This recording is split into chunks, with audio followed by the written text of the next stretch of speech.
بسم اللہ الرحمن الرحیم۔ السلام علیکم محترم سامعین اور عزیز طلبہ کرام، امید کرتا ہوں کہ آپ تمام احباب خیر و عافیت سے ہوں گے۔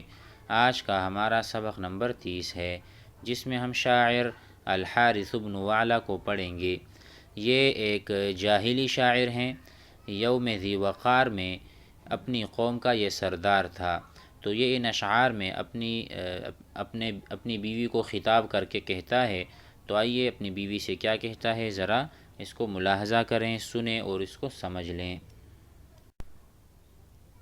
وقال الحارث بن وعلة الذهلي قومي هم قتلوا أميم أخي فإذا رميت يصيبني سهمي فلئن عفوت لأعفون جللا ولئن سطوت لأوهنن عظمي لا تأمنن قوما ظلمتهم وبدأتهم بالشتم والرغم أن يأبروا نخلا لغيرهم والشيء تحقره وقد ينمي وزعمتم أن لا حلوم لنا إن العصا قرعت لذي الحلم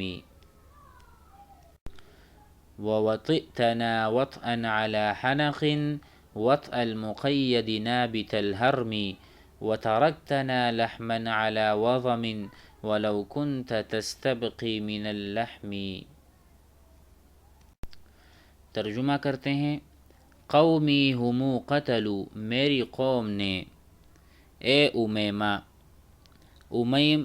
امیمہ اخی، اے امیمہ میرے بھائی کو میری ہی قوم نے قتل کیا۔ قومی ہم قتلوا امیمہ اخی، میرے بھائی کو قتلوا قومی، دیکھو اخی قتلوہ قومی، میرے بھائی کو قتل کیا قومی میرے قوم نے، امیمہ اے امیمہ۔ فَإِذَا رَمَيْتُ يُصِيبُنِي سَهْمِي، اب اگر میں ان پر تیر چلاؤں تو مجھے ہی لگے گا۔ اب جب گویا کہ سب تو میرے اپنے ہیں، میری قوم نے میرے بھائی کا قتل کیا، اب جب میں ان کو ماروں گا گویا کو میں خود کو مار۔ فَإِذَا رَمَيْتُ، جب میں وار کروں گا، رمی کروں گا، تیر پھینکوں گا، یصیبنی مجھے لگے گی، سہمی میرا تیر، سہم کہتے ہیں تیر کو، یصیبنی مجھے لگے گی، مجھے آ کر لگے گی۔ یہ اس سے پتہ چلا کہ قومی ہم قتلوا امیمہ اخی فَإِذَا رَمَيْتُ يُصِيبُنِي سَهْمِي فَلَئِنْ عَفَوْتُ لَأَعْفُوَنَّ جَلَلًا، اگر میں معاف کروں، فَلَئِنْ عَفَوْتُ اگر میں معاف کروں، لَأَعْفُوَنَّ جَلَلًا تو میں بہت بڑے جرم کی معافی کر رہا ہوں گا، گویا کہ میں بہت بڑی نادانی کر بیٹھوں گا، میں کیسے معاف کر سکتا ہوں، میرے بھائی کو قتل کیا ہے۔ فَلَئِنْ عَفَوْتُ لَأَعْفُوَنَّ جَلَلًا بہت بڑے جرم کی یہ معافی ہوگی۔ وَلَئِنْ سَطَوْتُ لَأُوهِنَنْ عَظْمِي اگر حملہ کروں گا، سطوت ای الاخذ بالعنف، الاخذ بالشدہ اگر میں شدت سے کام لوں گا، ان پر حملہ کروں گا، لَأُوهِنَنْ عَظْمِي تو اپنی ہڈی کو کمزور کروں گا کہ آخر وہ میرے ہی بھائی ہیں۔ ٹھیک ہے، لَأُوهِنَنْ اوہنا یوہن، اوہنا یعنی ضعیف کرنا، وَإِنَّ أَوْهَنَ الْبُيُوتِ لَبَيْتُ الْعَنْكَبُوتِ مکڑی کا جالا اس کا گھر سب سے ضعیف گھر ہے، تو اوہن ضعیف کرنے کو کہتے ہیں۔ عظمی اپنی ہڈی کو، اپنے بازوؤں کو میں کمزور کر ڈالوں گا۔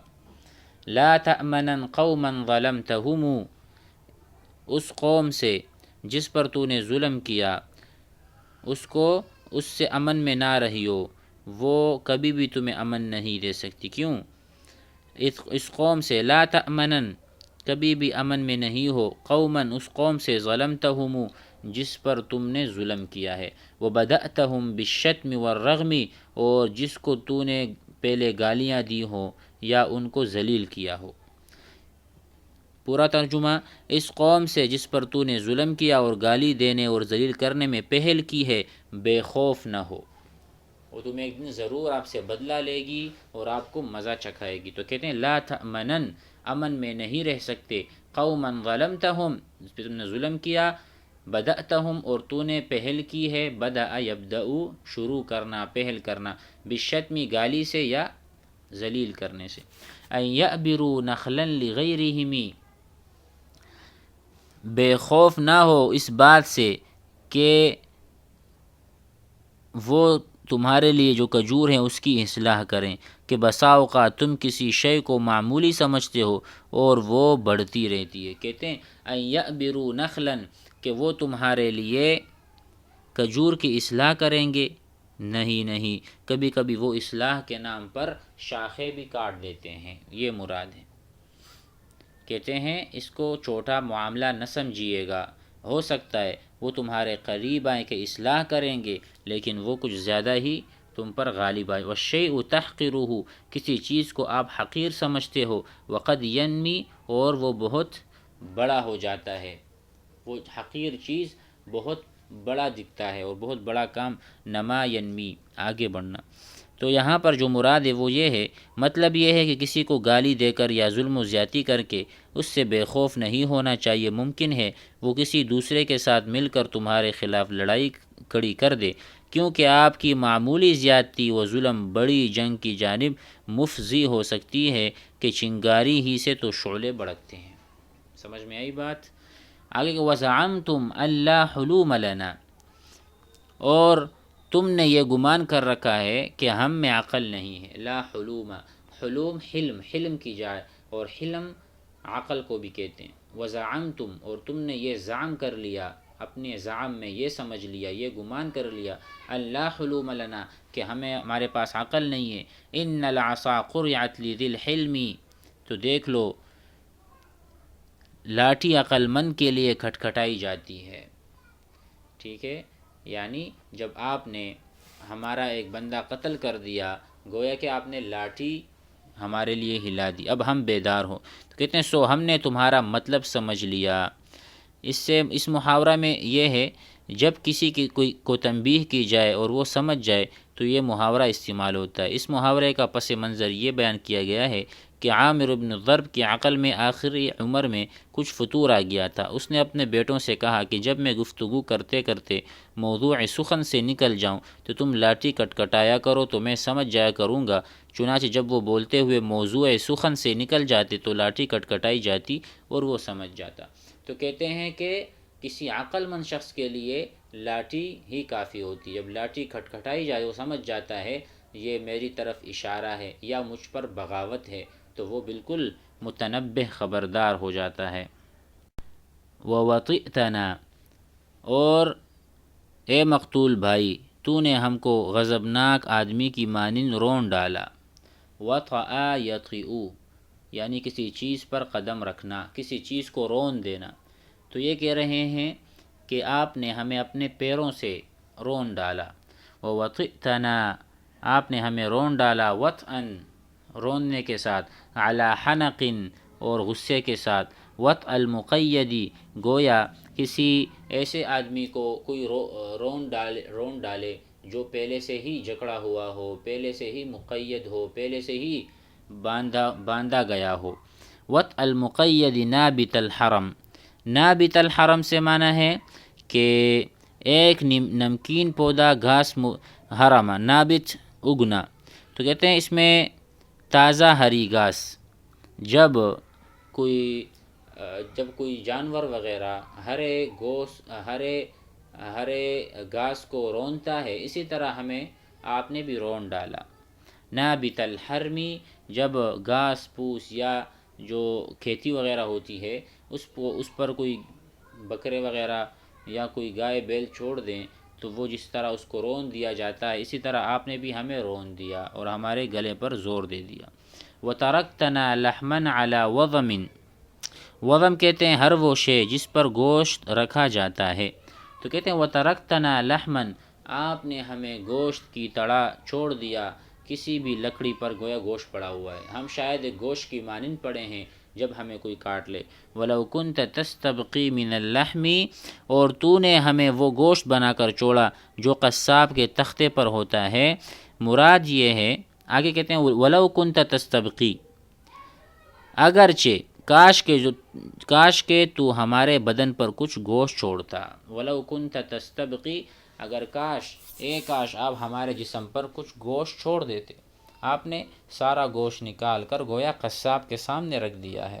تو یہاں پر یہ افسوس اور صدمے سے کہہ رہا ہے کہ اے بھائی آپ تو چلے گئے، آپ نے گویا ہمیں پیروں سے رون ڈالا، اب ہم ایسے ہیں جیسے قصاب کے سامنے گوشت پڑا ہو، اگر آپ اس گوشت کو چھوڑ دیتے تو آپ کر سکتے تھے ہمارے جسم پر، لیکن آپ نے گویا ہمارے جسم پر اپنے جانے سے کوئی بھی گوشت نہیں چھوڑا۔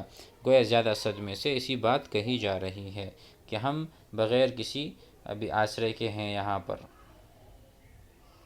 مزید بھی پڑھ لیتے ہیں۔ وقال اعرابی قتل اخوه ابنا له فقدم الیہ لیقتاد منہ۔ ایک اعرابی جس کے بھائی نے اس کے بیٹے کو قتل کیا، اعرابی کا بھائی تھا، اس نے اعرابی کا بیٹا، قتل اخوہ ای قتل اخو الاعرابی ابنا له، یعنی اعرابی کے بیٹے کو اس کے بھائی نے قتل کر دیا، فقدم الیہ، تو اس بھائی کو ابھی آگے پیش کیا، لیقتاد منہ لیقتص منہ، تاکہ اس سے قصاص لے لے، اس سے بدلہ لے لے۔ اب بھائی کے سامنے کھڑا ہے، دیکھتے ہیں کیا ہوتا ہے۔ اقول للنفس تأساء وتعزیة، اقول للنفس تأساء وتعزیة، احدى يدي اصابتنی ولم ترد، كلاهما خلف عن فقد صاحبه، هذا اخی حين ادعوه وذا ولدی۔ اس کا ترجمہ کچھ یوں ہے، اقول للنفس، میں اپنے نفس سے کہتا ہوں، میں کیا کرتا ہوں، میں اپنے نفس کو تسلی اور دلاسا دینے کے لیے کہتا ہوں، تأساء و تعزیہ، دلاسا اور تسلی دینے کے لیے کہتا ہوں۔ احدى یدی اصابتنی، کہ میرے ایک ہاتھ نے مجھے صدمہ پہنچایا، وہ کون ہے؟ میرا بیٹا جو مر گیا۔ احدى یدی، ایک ہاتھ نے تو مجھے، اصابتنی، مجھے صدمہ پہنچایا، کیا مطلب؟ حالانکہ اس نے اس کا ارادہ نہیں کیا تھا، ولم تردی، ولم اراد اخی ان یقتلہ ولکنہا مات، وہ مر گیا، اس سے یہ کام ہو گیا۔ کلاہما خلف عن فقد صاحبہ، اب کیا ہے کہ وہ دونوں ایک دوسرے کے خلیفہ ہیں، کلاہما، دونوں، اگر وہ بچتا یہ مرتا تو وہ خلیفہ ہوتا، اور اب جب وہ مر گیا اور یہ بچا تو یہ خلیفہ ہے اس کا، اب دونوں ایک دوسرے کے نائب ہیں، اب کیا کر سکتا ہوں میں؟ تو وہ دونوں ایک دوسرے کے خلیفہ ہیں۔ ھذا اخی، یہ میرا بھائی ہے جو کہ قاتل ہے، حین ادعوہ، جب میں اسے بلاتا ہوں، وذا ولدی، اور وہ میرا بیٹا ہے جو مقتول ہے جب میں اسے بلاتا ہوں۔ تو کہا کہ وہ میرا بھائی ہے جب میں اس کو بلاؤں اور وہ میرا بیٹا، یعنی اگر ایک گیا تو ثانی اس کا قائم مقام، اگر میں دوسرے کو بھی قصاصاً قتل کروں تو پھر کوئی بھی نہ رہے گا۔ امید ہے یہ بھی آپ حضرات کو سمجھ میں آ گیا ہوگا۔ میں اپنے نفس سے کہتا ہوں، تأساءً، یعنی تسلی کے لیے اور تعزیت کرتے ہوئے، احدى یدی اصابتنی ولم تردی، ایک ہاتھ تو میرے ہاتھ سے چلا گیا، گویا کہ کٹ گیا، ایک ہاتھ میرا کٹ گیا، ختم ہو گیا، ولم تردی، اور وہ ہاتھ جانے والا نہیں تھا، بغیر ارادے کے چلا گیا۔ کلاہما، اب جو دونوں ہیں، ایک تو گیا، ایک میرے پاس ہے، وہ میرا بھائی ہے، خلف، خلیفہ ہے، عن فقد صاحبہ، دوسرے صاحب کے جانے کے بعد، ھذا اخی حین ادعوہ وذا ولدی، دونوں میرے اپنے ہی تو ہیں، اب میں اس کو بھی قتل کر دوں تو پھر تو قصہ تمام ہو جائے گا، میرا ایک ہاتھ بھی نہ رہے گا، تو اسے واللہ عالم چھوڑا ہے کہ پھر قتل کیا ہے۔ امید ہے آپ حضرات کو سمجھ میں اشعار آ گئے ہوں گے۔